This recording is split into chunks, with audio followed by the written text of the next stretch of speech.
آج میرے ساتھ موجود ہیں امیر جماعت اسلامی سراج الحق صاحب۔ ملک جس دلدل میں ہے، کوئی ایک لیڈر یا کوئی ایک پارٹی اس کو اس دلدل سے نہیں نکال سکتا ہے۔ میثاقی معیشت ہونی چاہیے اور اس پر تمام سیاسی جماعتوں کو اعتماد میں لینا چاہیے۔ ہمارے ہاں جو الیکشن ہوتا ہے نا، یہ سلیکشن ہوتا ہے، یہ پیسے کا ایک کھیل ہوتا ہے۔ پوری لڑائی جو ہے وہ اس فیڈر کے لیے ہے۔ اب وہ فیڈر لینے میں کبھی عمران خان کامیاب ہوتے ہیں، کبھی شہباز شریف کامیاب ہوتے ہیں۔ اردو پوائنٹ کی ویڈیوز دیکھنے کے لیے ہمارا چینل سبسکرائب کیجیے اور بیل کے آئیکن پر کلک کیجیے تاکہ آپ ہماری تمام آنے والی ویڈیوز سے باخبر رہ سکیں۔ السلام علیکم ناظرین، آپ دیکھ رہے ہیں اردو پوائنٹ اور میں ہوں فاروق شہباز وڑائچ۔ آج میرے ساتھ موجود ہیں امیر جماعت اسلامی سراج الحق صاحب۔ اس وقت جو حالات ہیں ان کے اوپر ان سے بات کریں گے، ان کی رائے کیا ہے، یہ کس طرف جا رہے ہیں، ان کی رائے انہی سے جانتے ہیں۔ سراج صاحب، عمران خان صاحب کو 5 سال بعد آپ کی یاد آئی، انہوں نے فون بھی کیا۔ میں چاہوں گا کہ فون سے پہلے آخری ملاقات کہاں پہ ہوئی، ذرا وہ بتائیں نا۔ آخری ملاقات سپریم کورٹ میں ہوئی تھی، جب پاناما لیکس کے خلاف ہم بھی گئے تھے، ہمارے بعد وہ بھی آئے تھے اور کیس چل رہا تھا۔ 111 دن ہم عدالت میں گئے تھے، تو آخری ملاقات بس وہی تھی۔ اس کے بعد تو الیکشن ہو گئے، وزیر اعظم بن گئے۔ یہ پاناما لیکس والا مسئلہ کورٹ میں لے کے کون گیا تھا؟ دیکھیے، پاناما لیکس جب سامنے آیا نا جی، تو ظاہر ہم کرپشن فری پاکستان مہم چلا رہے تھے اور کرپشن کے خلاف ایجیٹیشن تھی، اور کراچی سے لے کر پشاور تک ہم نے ٹرین مارچ کیا تھا، اور ہر شہر ہم جلسے کر رہے تھے کرپشن کے خلاف۔ ایسے میں جب پاناما لیکس سامنے آیا تو آپ کو یاد ہوگا پی ٹی آئی نے اعلان کیا تھا کہ ہم اسلام آباد کو بند کریں گے، شہر کو بند کریں گے۔ تو ہم نے ایک قانونی راستے اختیار کیا کہ کیوں نہ ہم عدالت میں جائیں، اور اب یہ ذمہ داری عدالت کی ہے کہ وہ حساب کتاب کرے، تحقیق کرے اور دودھ کا دودھ اور پانی پانی کرے۔ یہ الگ بات ہے کہ وہ اب تک نہیں کر سکے، لیکن بہرحال پاناما لیکس کے بعد پھر پنڈورا پیپر آیا۔ تو پاناما کے نتیجے میں تو اس وقت کے وزیر اعظم کو بھی گھر جانا پڑا، اور یہ آپ لوگ عدالت میں لے کے گئے ساری بات، لیکن کریڈٹ تو سارا عمران خان کو ملتا ہے، اور وزیر اعظم بھی وہ بنے اس کے نتیجے میں۔ پاناما لیکس کی بنیاد پر وزیر اعظم صاحب جو سابقہ ہے، ان کو تو سزا نہیں ہوئی تھی، وہ تو پھر ایک دبئی کے کمپنی میں ملازمت اور اپنے بیٹے کی تنخواہ، اور یہ اس کی وجہ سے مسئلہ تو یہیں سے پاناما شروع ہوا۔ لیکس ایز اٹ از اب تک ہے، اور اس میں بہت ہی اہم لوگ ہیں، ان کے نام ہیں۔ پنڈورا پیپر میں بہت سارے لوگوں کے نام ہیں، 700 لوگ ہیں پنڈورا پیپرز میں، اور سب کے سب پاکستانی ہیں۔ عمران خان صاحب نے آپ کو فون کیا، کیا کہا، سپورٹ مانگی، آئندہ ساتھ چلیں گے، کیا طے ہوا؟ دیکھیے، فون تو ہم تو ہمیشہ ڈائلاگ کے قائل ہے، رابطے رکھنا اور ملک کے حالات کے حوالے سے سیاسی ڈائلاگ رکھنا کرنا، یہ ضرورت ہوتی ہے۔ لیکن بدقسمتی سے پی ٹی آئی کے گزشتہ ٹینیور میں جب سے حکومت میں آئی ہے، انہوں نے ایک بار بھی کہیں آل پارٹی کانفرنس کسی بھی ایشو پر نہیں بلائے، جو ہماری ایک روایت ہے، ہمارے ملک کا بھی بلکہ ساری دنیا کی جمہوری کلچر ہے۔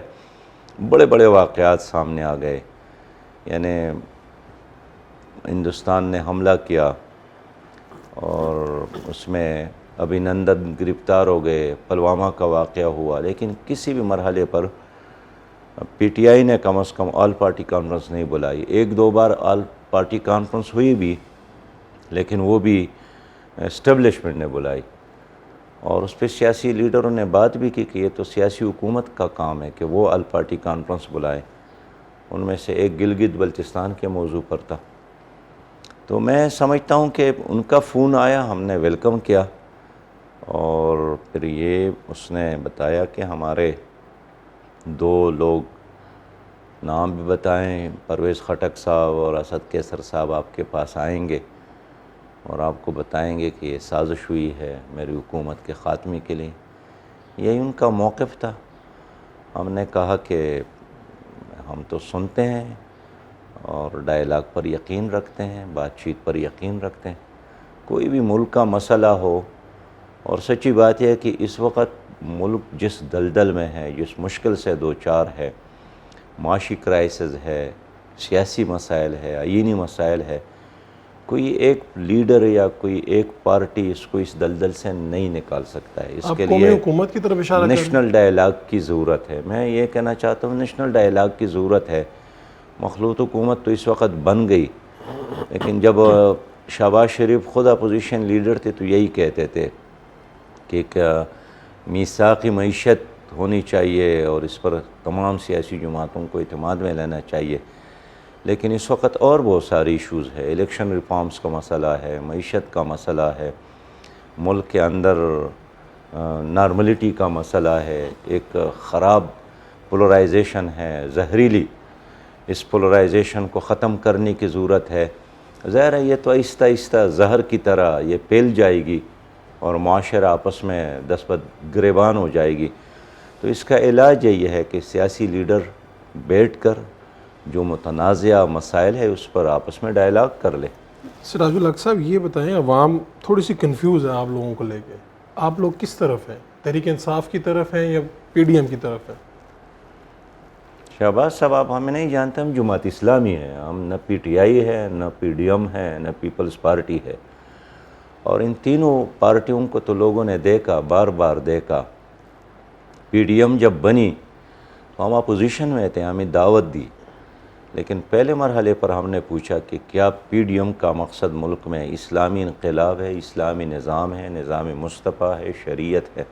نہیں، ان کا یہی خیال تھا کہ سیاست ہی کرنی ہے، دین اور مذہب ہر انسان کا اپنا مسئلہ ہے، جبکہ ہم اس کو سب سے زیادہ اہم مسئلہ سمجھتے ہیں کہ ملک دین کی بنیاد پر بنا ہے۔ یہ نہ پنجابی قومیت کے لیے ملک بنا ہے، نہ پشتون قومیت کے لیے، نہ سندھی قومیت کے لیے، نہ بلوچ قومیت کے لیے، نہ کسی زبان کی بنیاد پر بنا ہے۔ اس کا تو ایک ہی نعرہ تھا، لا الہ الا اللہ محمد رسول اللہ، اور لوگوں کا یہی خیال تھا کہ پاکستان بنیں گے تو ہم انسان کے بنائے ہوئے قوانین سے آزاد ہو جائیں گے اور ہمارے رب کا جو نظام ہے ہم اس میں آئیں گے، اور رحمت اللہ عالمین نے جو نظام دیا ہے شریعت کی صورت میں وہ نظام آئے گا۔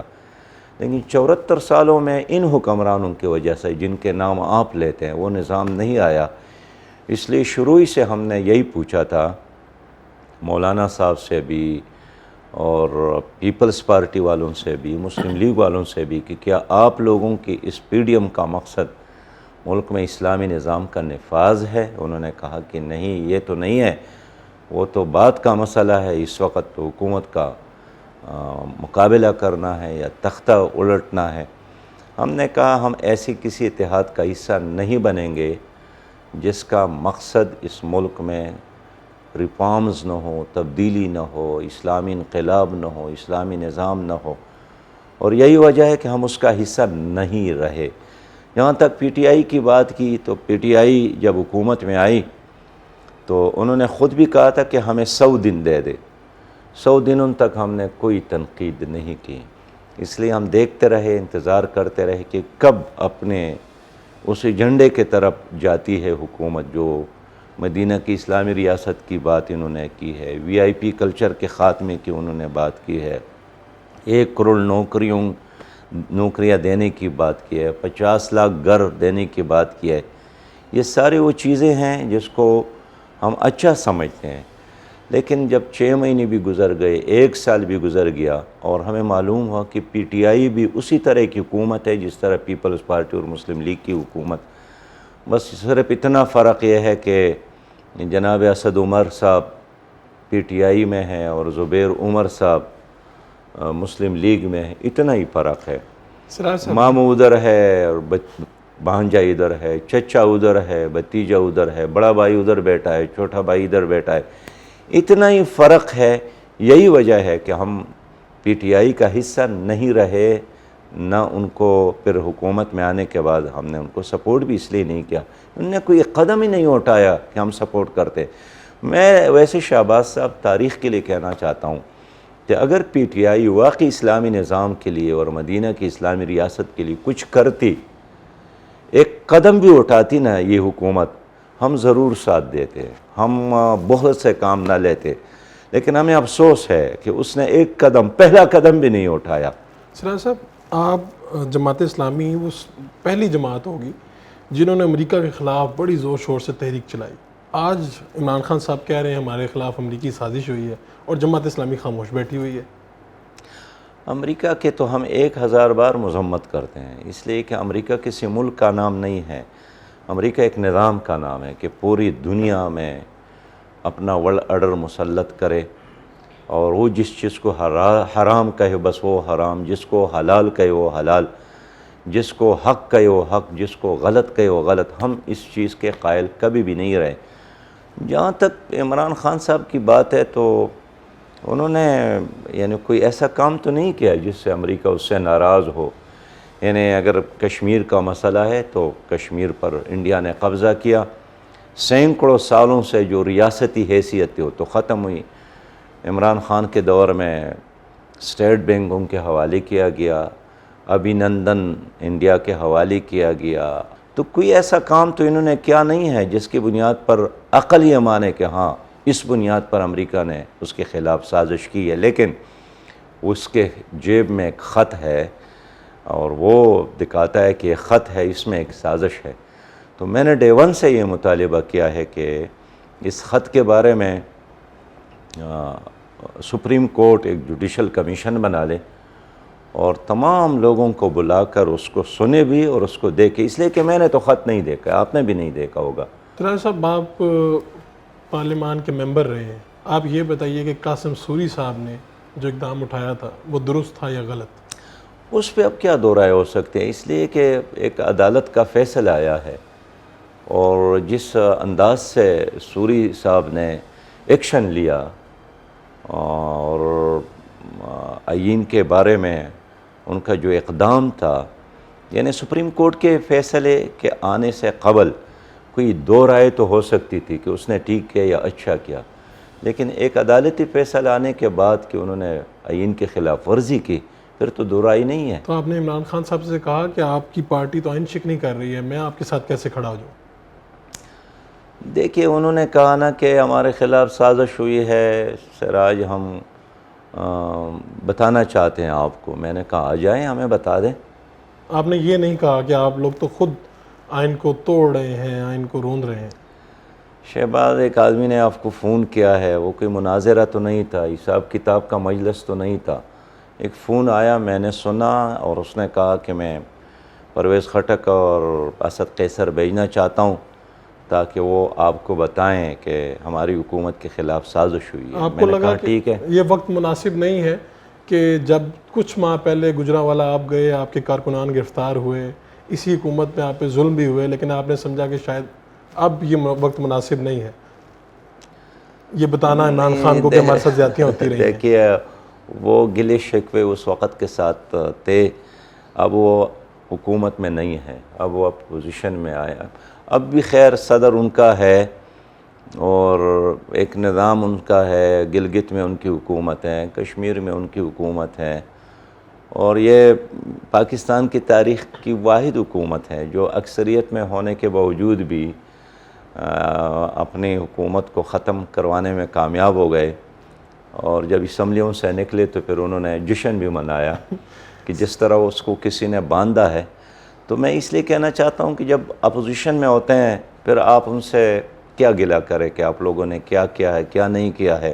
بہرحال اب وہ اپوزیشن میں ہے، چوک اور چوراہوں میں ہے، جلسے کر رہے ہیں۔ سراج صاحب، آپ شروع دن سے کہتے رہے ہیں یہ جیلی مینڈیٹ ہے، یہ جو الیکشن ہوا ہے یہ جیلی ہے، تو پھر آپ نے وزیر اعظم مان لیا پاکستان کا عمران خان صاحب کو، یہ تحریک بھرپور کیوں نہیں چلی؟ اس میں کوئی شک نہیں ہے کہ ہمارے ہاں جو الیکشن ہوتا ہے نا، یہ سلیکشن ہوتا ہے، یہ پیسے کا ایک کھیل ہوتا ہے، اور لابیز ہے ملک میں، مختلف مافیاز ہے۔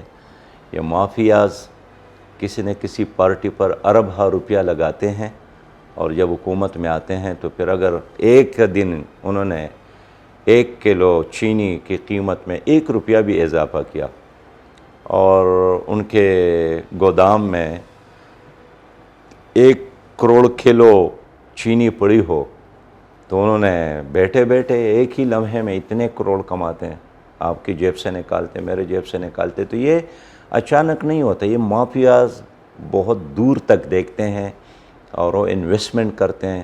یہی وجہ ہے کہ ہم نے مطالبہ کیا ہے کہ الیکشن کے سسٹم کو تبدیل کیا جائے. الیکٹیبل کی سیاست کا خاتمہ ہونا چاہیے, اسٹیٹس کو ختم ہونا چاہیے, اور ملک میں متناسب نمائندگی ہو کہ لوگ منشور کو ووٹ دے, پارٹی لیڈر کو ووٹ دے, ویژن کو ووٹ دے, کردار کو ووٹ دے, خدمت اور وفاداری اور قوم کے ساتھ اس کی خلوص کو ووٹ دے. یہ کیا ہے کہ ایک آدمی کو آپ برا بلا کہتے ہیں, جاگیردار ہے, لیکن کہتے ہیں سائیں میں کیا کروں, ہم مجبور ہیں, اگر ہم نے ووٹ نہیں دیا ہمیں گھر سے نکالے گا, ہمیں اپنے کھیت سے نکالے گا, کارخانے سے نکالے گا, گاؤں سے نکالے گا, پھر عملہ خریدتا ہے, پھر پورا سٹاف وہ یرغمال بناتا ہے. تو یہ سیاست تو سچی بات یہ الیکشن ایکسرسائز پر نتھنگ ہے. یہی وجہ ہے کہ جماعت اسلامی چاہتی ہے کہ اس ملک میں متناسب نمائندگی ہو. آپ فوری انتخابات کے حامی ہیں؟ ہم چاہتے ہیں کہ فوری طور پر الیکشن ریفارمز ہو, اور الیکشن ریفارمز کے بعد الیکشن ہو. الیکشن ریفارمز کے بغیر الیکشن کا انعقاد بھی ایکسرسائز پر نتھنگ ہے. تو یہ تو پھر موجودہ حکومت بھی یہی چاہتی ہے. حکومت تو چاہتی ہے کہ ان کو زیادہ ٹائم ملے, زیادہ وقت لے لے. ہم یہی چاہتے ہیں کہ فوری طور پر الیکشن ریفارمز ہو اور اس کے بعد الیکشن ہو. پاکستان کے حالات کے اوپر آپ بڑا بہتر تجزیہ کرتے ہیں. اب آپ کو کیا لگتا ہے کہ اسٹیبلشمنٹ کس کے پیچھے کھڑی ہے؟ اب بھی دونوں کے ساتھ ان کے رابطے ہیں, کھڑی کس کے پیچھے اور ہے؟ دونوں کے ساتھ ان کے, اس میں یہ تو بچہ جانتا ہے کہ کل تک اسٹیبلشمنٹ پی ٹی آئی کے ساتھ تھی, پھر چودھری فواد صاحب نے کہا کہ ہمارے تعلقات خراب ہو گئے ورنہ اب بھی ہم حکومت میں ہوتے ہیں. ہمیں کیا پتہ تھا, لیکن اس نے خود اعتراف کیا, سلطانی گواہ بن گئے. چودھری فواد صاحب قابل اعتماد آدمی ہیں, ان کے اسٹیبلشمنٹ کیبنٹ کا بھی اسٹیبلشمنٹ کا بھی دونوں کا ہے. اس لیے اس نے صحیح کہا ہے کہ اگر ہمارے تعلقات خراب نہ ہوتے تو ہم اب حکومت میں ہوتے. بڑی حسرت کے ساتھ انہوں نے بات کی, لیکن وہی اسٹیبلشمنٹ اب شہباز صاحب کے ساتھ ہے. تو کبھی ان کے ساتھ, میں نے 3 سال پہلے جو بات تھی نا کہ پوری لڑائی جو ہے وہ اس فیڈر کے لیے ہے. اب وہ فیڈر لینے میں کبھی عمران خان کامیاب ہوتے ہیں, کبھی شہباز شریف کامیاب ہوتے ہیں, تو اسی کے لیے لڑائی ہے. جماعت اسلامی کو یہ فیڈر اچھا نہیں لگتا؟ ہم آئیں گے عوام کے تعاون سے, عوام کے سپورٹ سے, عوام کی قوت سے انشاءاللہ تعالی. 74 سالوں میں یہ ممکن نہیں ہوگا. وہ جو سہاروں کی بنیاد پر حکومت میں آتے ہیں نا, ان کا حشر یہی ہوتا ہے اس وقت جن کا ہے آپ دیکھ رہے ہیں. میں آخری سوال پوچھنا چاہ رہا ہوں, یہ آخر منصورہ میں ایسا کیا ہے؟ آپ لوگ سینٹ میں ایک سیٹ رکھتے ہیں, قومی اسمبلی میں ایک سیٹ رکھتے ہیں, یہاں پر بلاول بھٹو زرداری, آصف زرداری, شہباز شریف, یہ سارے لوگ ادھر کا رخ کیوں کرتے ہیں؟ دیکھیں, یہ سب لوگ جانتے ہیں کہ ہم اصولوں پر کڑے ہیں.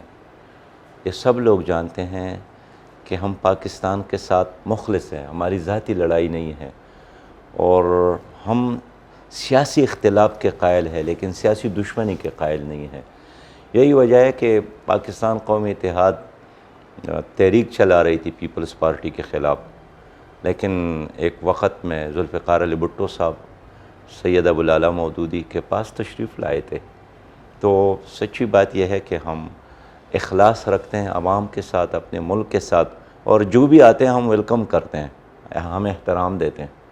آپ کو اس مرتبہ پھر اقتدار سے دور رکھا جائے گا, کیا دیکھ رہے ہیں؟ ہماری بات یہی ہے, موقف یہی ہے, نصیحت یہی ہے کہ اسٹیبلشمنٹ اپنے آپ کو سیاست سے دور رکھے, اور جتنا وہ سیاست میں انوالو ہوں گے بدنام ہوں گے, متنازع ہوں گے, کمزور ہوں گے, لوگ جلسوں میں, جلوسوں میں, social media, electronic media, print media میں اس پر بات کریں گے, اور یہ ملک کے لیے اچھا نہیں ہے. تو اگر اسٹیبلشمنٹ چاہتی ہے کہ لوگ اس پر بات نہ کریں اور لوگ غیر جانبدار رہے, تو وہ غیر جانبدار رہے. اگر وہ سیاست میں حصہ لیتے ہیں تو ان کی بدنامی ہوگی, اور یہی وجہ ہے کہ آج کل لوگ اس کو ڈسکس کرتے ہیں. تو ہم جب سمجھتے ہیں یہی بات کہ جب بھی غیر جانبدار شفاف الیکشن ہو, انشاءاللہ تعالی جماعت اسلامی حکومت میں آئے گی. جماعت اسلامی کو لوگ چاہتے ہیں. جماعت اسلامی اسلامی جماعت ہے, جمہوری جماعت ہے, ڈیموکریٹک اور ایک ترقی پسند جماعت ہے. پھر کیوں عوام ساتھ نہیں دیتے؟ عوام ضرور ساتھ دیتے ہیں, لیکن الیکشن یرغمال ہے.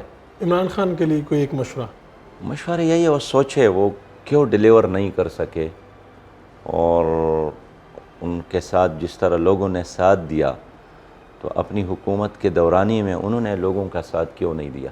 آپ کا بہت بہت شکریہ.